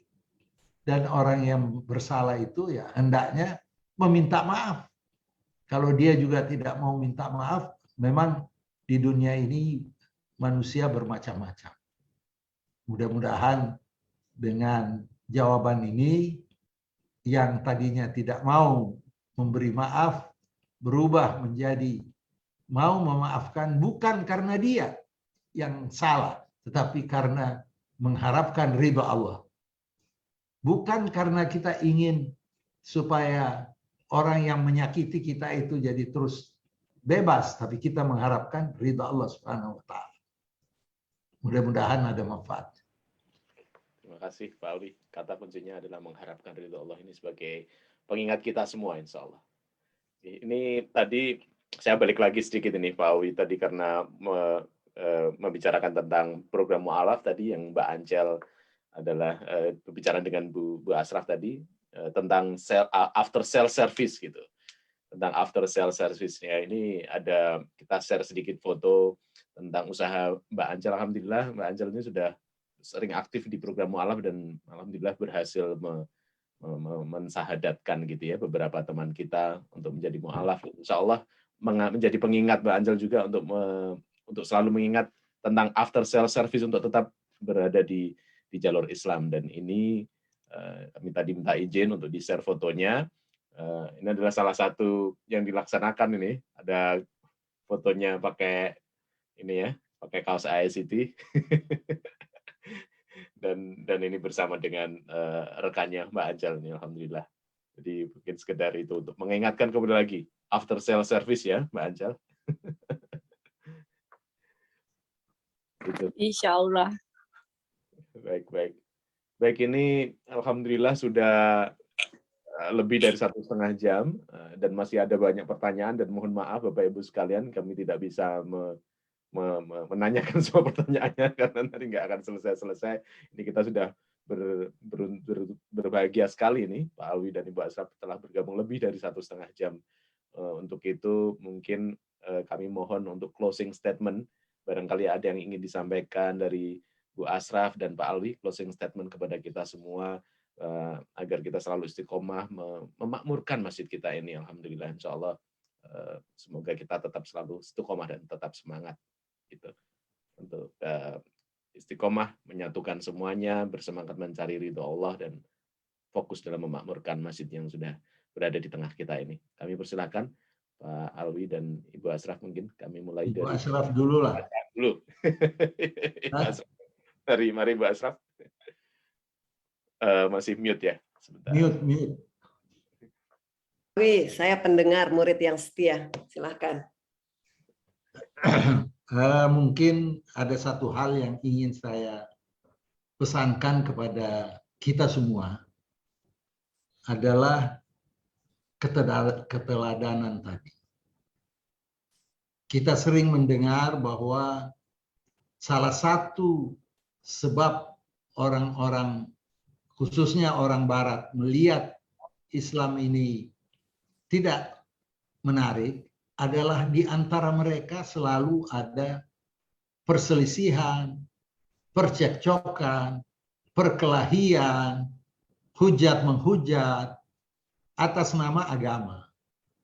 Akhirnya orang menganggap bahwa agama ini bukan membawa kepada ketenangan, tetapi justru membawa kepada kebencian. Nah, saya ingin masjid ini belajar dari pengalaman masjid-masjid di banyak tempat di Amerika, termasuk di Philadelphia umpamanya, ada masjidnya orang-orang mazhab Syafi'i, ada masjidnya orang Syiah, ada masjidnya pendeknya dari keluarga besar Islam. Jadi dibawa-bawa perselisihan yang ada di negerinya, dibawa sampai ke Toronto. Mari kita belajar dari upaya kita bersama-sama menyampaikan pesan-pesan Al-Quran. Jadi Rasulullah Shallallahu Alaihi Wasallam selalu menganjurkan umatnya untuk bersatu. Jangan sampai bertikai, karena kalau bertikai kamu akan bercerai-berai. Fatafshalu, maka dengan bercerai-berai kamu akan gagal. Dalam konteks ini, kalau bercerai-berai kamu akan gagal menunjukkan wajah Islam yang baik, yang santun, yang berperi kemanusiaan, dan yang toleran. Saya antara kelompok Sunni saja, kita sering mendengar ada orang yang lantang menganggap bahwa kelompok ini bid'ah, ini balalah, ini masuk neraka. ini tidak menguntungkan citra Islam. Sedangkan Rasulullah bersabda, barang siapa yang salatnya ke kiblat Mekah, barang siapa yang hajinya ke sana, barang siapa yang percaya kepada Allah dan Rasulnya, barang siapa yang berbuat baik, maka itu adalah saudara seiman kita. Bukan itu saja, tetapi juga kita dianjurkan untuk fastabiqul khairat. Berlomba untuk kebaikan, bukan berlomba untuk menang-menangan. Kalau menang-menangan berarti kita berusaha ada yang kalah. Jadi masjid ini harus betul-betul menggambarkan bahwa ini adalah masjidnya orang Islam. Siapapun yang syahadat, yang berkiblat ke Mekah, jangan sampai ada dikatakan bahwa ini bukan mazhab saya ini. Dia nggak boleh datang kemari. Ini bukan mazhab saya, nggak boleh khatib di sini. Saya pernah memberikan ceramah tentang hal ini di masjid juga namanya Istiqlal di di Texas, di Texas, di Houston. Akhirnya saya jadikan booklet karena banyak yang ingin tahu. Insya Allah nanti saya kirimkan, ini bisa diperluas. Intinya apa? How to manage the differences dalam Islam.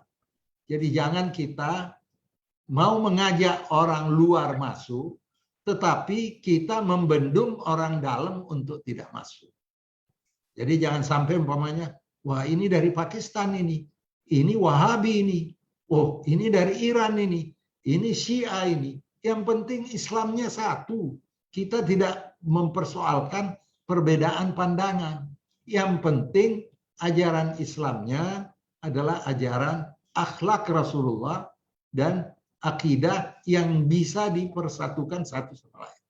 Yang membedakan kita dengan yang lain itu banyak disebabkan karena motivasi politis, motivasi kekuasaan, bukan motivasi agama. Jadi masjid ini mumpung masih baru, siapapun yang ingin memberikan kontribusi jangan dibatasi. Oh saya tidak mau karena ini dari Saudi. Karena nanti Saudi menjadi Wahabi. Walaupun sekarang udah tidak lagi jadi Wahabi. Sudah sadar bahwa Wahabisme ini merusak citra Islam. Oh ini jangan dari Pakistan. Ini ada bau-bau Syiahnya. Selama dia itu diakui oleh OKI dan itu pernah ada konferensi ulama-ulama Islam sedunia mengakui mazhab-mazhab yang ada sebagai saudara semuslim, maka masjid ini harus bisa menjadi masjid yang miliknya semua orang. Jangan milik satu kelompok saja. Itu pandangan saya. Bisa saja orang-orang yang fanatik tidak senang dengan ini. Tapi untuk di Barat kita harus menunjukkan wajah Islam yang toleran, wajah Islam yang santun, wajah Islam yang tidak gontok-gontokan. Kalau kita tidak bisa menunjukkan hal itu, bagaimana kita bisa mengundang orang masuk ke rumah kita? Sekian, semoga bermanfaat. Terima kasih sekali Pak Alwi atas closing statement-nya. Untuk selanjutnya doa penutup kami persilahkan kepada Mas Agus Hirmansyah. Ustadz Agus Hirmansyah ini adalah yang memimpin kita di masjid sekaligus memperkenalkan ini Pak Alwi. Jadi beliau yang selama ini memimpin di masjid kita sholat Jumat gitu, memimpin menjadi imam dan mengisi-ngisi kegiatan kita selama ini. Monggo Mas Agus sekaligus memperkenalkan diri mungkin. Ya, nama saya Agus Hirmansyah. Kebetulan saya diberi kepercayaan oleh rekan-rekan sebagai sekedar ustadz lah, ustadz atau imam. Sebenarnya saya tidak qualified, hanya sebenarnya karena tidak ada yang lain. Istilahnya kalau tidak ada jati maka rotan pun jadi. Begitu. Insya Allah kami akan berusaha untuk mendatangkan Ustadz atau yang akan menjadi imam untuk Masjid Istiqlal dari Indonesia. Kemudian kita juga akan berusaha agar kita punya keturunan atau student atau dari anak-anak kita, warga Indonesia, agar mereka di kemudian harinya untuk menjadi imam masjid kita. Jadi kita usahakan sudah ada paling tidak 2 orang atau mungkin lebih ya, yang hafiz dari anak-anak kita, anggota atau dari DKM, dari pengurus masjid. Semoga ya kita banyak mendengar tadi dari Ustadz Alwi Shihab, banyak sekali pelajaran-pelajaran yang kita bisa terima. Semoga menambah ilmu kita, kemudian setelah ilmu kita dapat, kita manfaatkan, kita menjadi sadar, kita bisa berbenah, memperbaiki diri, dan melaksanakannya, menghidupkan, tidak hanya teori, tapi mengejawantahkan dalam kehidupan kita. Tadi telah disebutkan bahwa tidak cukup kita hanya bagus hubungan kita dengan Allah, tapi kita juga harus memaintain hubungan kita dengan masyarakat. Hablum minallah, hablum minannas. Ditambah lagi, tidak hanya itu, pentingnya akhlak yang mulia. Itu dari yang saya tangkap sangat berguna sekali. Mari kita berdoa, sudah larut malam, sebentar lagi jam 11 malam di sini. Allahumma rabbana taqabbal minna innaka antas samiul alim wa tub alaina innaka antat tawwabur rahim. Allahumma ighfir lil muslimin wal muslimat wal mu'minin wal mu'minat al ahya'i minhum wal amwat innaka sami'un qaribun mujibud da'wat. Allahumma ansurna fa innaka khairun nasirin waftah lana fa innaka khairul fatihin waghfir lana fa innaka khairul ghafirin warhamna fa innaka khairur rahimin warzuqna fa innaka khairur raziqin wahdina wa najjina minal qaumiz zalimin. Allahumma shalli ala Muhammad wa ala ali Muhammad kama shallaita ala Ibrahim wa ala ali Ibrahim wa barik ala Muhammad wa ala ali Muhammad kama barakta ala Ibrahim wa ala ali Ibrahim fil alamin innaka Hamidum Majid. Allahumma fir lil muslimin wal muslimat wal mu'minin wal mu'minat al ahya'i minhum wal amwat innaka sami'un qaribun mujibud da'wat. Rabbana la tu'akhidna in nasina wa akhtana. Rabbana wa la tahmil alaina isran kama hamaltahu ala ladzina min qablina. Rabbana wa la tuhammilna ma la taqata lana bih wa'fu anna waghfir lana warhamna anta maulana wansurna 'alal qaumil kafirin. Rabbana atina fid dunya hasanah wa fil akhirati hasanah wa qina adzabannar. Subhana rabbika rabbil izzati amma yasifun. Wassalamun ala mursalin walhamdulillahirabbil alamin. Alhamdulillahirabbil alamin. Bapak Ibu sekalian, terima kasih atas kehadirannya. Kami mohon maaf bila ada kesalahan, mohon maaf lahir dan batin. Dan terima kasih sekali lagi kepada Bapak Alwi Shihab, Ibu Ashraf Shihab dan Ashraf Shahab yang telah hadir bersama kita semuanya. Jazakumullah khairan khasira. Mohon maaf sekali lagi atas berbagai kekurangan apabila ada salah ucap dalam membawakan acara ini. Baik, terima kasih semuanya. Jazakumullah khairan katsira. Wassalamualaikum warahmatullahi wabarakatuh. Terima kasih Pak Alwi, Ibu Ashraf. Ya, sama-sama. Assalamualaikum. Jangan bosan-bosan ya. Ya, insya Allah. Mas sukses selalu ya. Insya Allah, doain ya. Alwi, semoga Bapak sehat selalu bersama keluarga. Amin. Amin. Terima kasih. Terima kasih. Makasih. Assalamualaikum warahmatullahi wabarakatuh. Waalaikumsalam warahmatullahi wabarakatuh. Waalaikumsalam warahmatullahi wabarakatuh. Baik. Alhamdulillah, Mas Agung mantap. Alhamdulillah. Stop dulu, Pak Sufan. Semuanya. Masya Allah. Dulu live. Masa ini kita Masih perlu Live. Stop dulu, Pak Subhan masih live. Alhamdulillah lancar. Mas Agung mantap, Mas Agung. Sangat nun.